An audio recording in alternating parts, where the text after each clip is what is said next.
Hello everyone, today I present this beautiful Swiss Solo pocket watch. It is having trouble running. In the first test, you can tell that its amplitude is far too low. Let's go ahead and test it.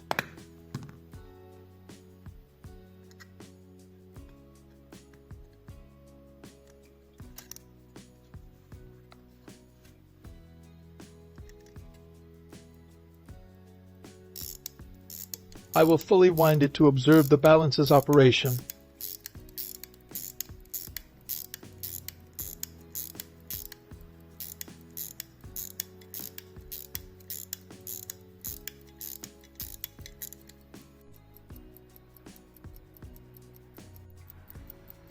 Well, apparently its amplitude, as you can see in the slow motion image, is around 180 degrees, which causes it to run irregularly.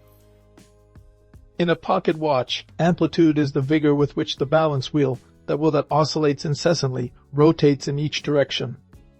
It is the heartbeat, the very breath of the movement. Mechanical health. When a pocket watch shows high amplitude, typically between 270 degrees and 300 degrees, it signals that the mainspring is strong and that the century-old oils haven't dried out or gummed up the gear train. The signature sound, that rhythmic, crisp tick-tock we hear when holding a pocket watch to our ear is the direct result of healthy amplitude.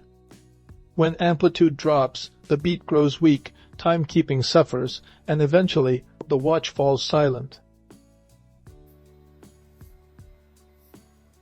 The diagnosis, 180 degrees amplitude. When the balance wheel only covers half of the circle, it means the amplitude is at 180 degrees. Visually, you can see the balance arm moving from one side to the other, but without that extra rotation that brings the mechanism to life. What does this mean in practice? Lack of breath. The watch is running at its limit. With only 180 degrees, any sudden movement or change in position can cause the balance wheel to stop. Friction or dirt. In a pocket watch, this is the classic symptom of dried oils that have turned into paste or a mainspring that has lost its strength after decades of use. Inaccuracy. With this low amplitude, the watch will easily lose its precision, falling significantly behind during the day. Only by fully disassembling the watch can we confirm whether it's just dried oils and lack of maintenance. In the next video, I will disassemble the movement and thoroughly inspect all its components.